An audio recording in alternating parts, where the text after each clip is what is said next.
O livro de Êxodo. No primeiro vídeo, exploramos os capítulos de 1 a 18 que contam a história de como Deus resgatou os israelitas escravizados, enfrentando e derrotando o faraó e oferecendo uma forma de escape por meio do sangue do Cordeiro da Páscoa. Deus então libertou o seu povo, trazendo-os pelas águas do mar até o deserto, onde, surpreendentemente, eles resmungaram e se queixaram. A segunda parte do livro do Êxodo abre com Moisés conduzindo Israel até o pé do Monte Sinai, onde Deus convida a nação de Israel a entrar numa aliança com ele. Aqui chegamos em um outro momento chave na história bíblica, porque esse ponto desenvolve a promessa de Deus a Abraão. Lembre-se, no livro de Gênesis, Deus prometeu que por meio da família de Abraão, ele de alguma forma restauraria a sua bênção para todas as nações. E aqui descobrimos como. Deus diz que, se Israel obedecer os termos da aliança, eles serão guiados pelas leis, ensinamentos e justiça de Deus e se tornarão um reino de sacerdotes. Eles se tornarão os representantes de Deus e mostrarão a todas as outras nações como Deus realmente é.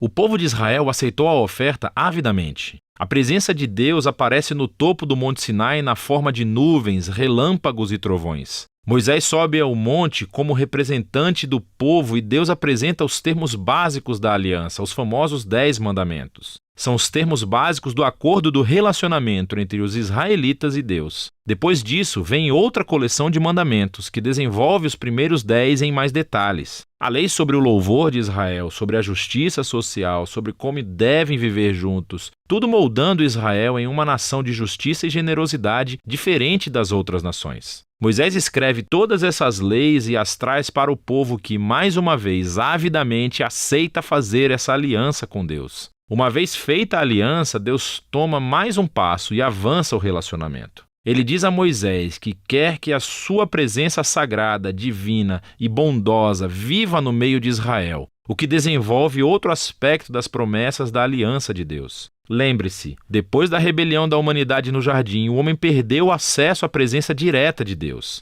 Mas agora é através da família de Abraão que a presença de Deus se torna mais uma vez acessível por meio dessa aliança, primeiro com Israel e depois, um dia, com todas as nações. O que segue são 7 capítulos de plantas arquitetônicas detalhadas da tenda sagrada chamada o tabernáculo. Há um pátio exterior com um altar. No centro há uma tenda com uma sala exterior e uma sala interior. Dentro da sala interior, chamada de Santo dos Santos, há uma caixa dourada chamada Arca da Aliança. Há criaturas angelicais no topo dela. Esse é o ponto principal da presença de Deus. Esses capítulos têm muitos detalhes. É importante saber que cada parte tem algum tipo de valor simbólico. Todas as flores, os anjos, o ouro e as joias relembram o Jardim do Éden, o lugar onde Deus e os seres humanos viveram juntos em intimidade. O tabernáculo é como um Éden portátil, por assim dizer. É o lugar onde Deus e Israel podem viver juntos em harmonia, pelo menos na teoria, porque é justamente aqui que algo se torna muito, muito errado.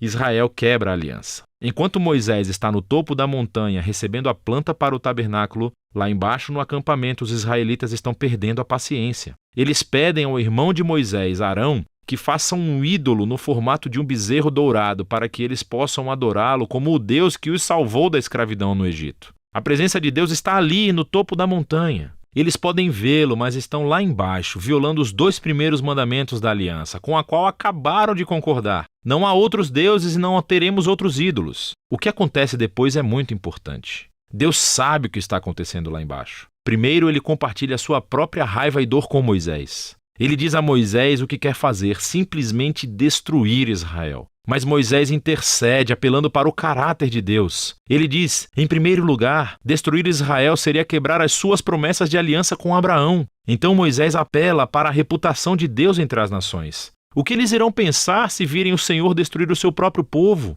Deus aceita a intercessão de Moisés e cede. Enquanto ele traz o seu julgamento para aqueles que instigaram a idolatria, ele perdoa a nação inteira e promete renovar a aliança. É justo nesse momento da história que Deus pela primeira vez descreve o seu próprio caráter a Moisés. Ele diz, o Senhor é misericordioso e gracioso. Ele não se ira com facilidade. É abundante na sua fidelidade à aliança. Ele perdoa os pecados, mas não deixará impunes os ímpios. Existe essa tensão. Deus é cheio de misericórdia, mas também deve lidar com o mal se ele afirma ser bom. Acima de tudo, Deus é fiel às suas promessas, mesmo que isso signifique um compromisso para com um povo totalmente sem fé. Depois de renovar a aliança com Israel, Deus ordena que Moisés vá em frente e construa o tabernáculo. Mais uma vez, temos 5 longos capítulos descrevendo detalhadamente a construção do tabernáculo. A história culmina no capítulo final, quando o tabernáculo é concluído. A presença gloriosa e divina de Deus vem e paira sobre a tenda e temos grandes expectativas.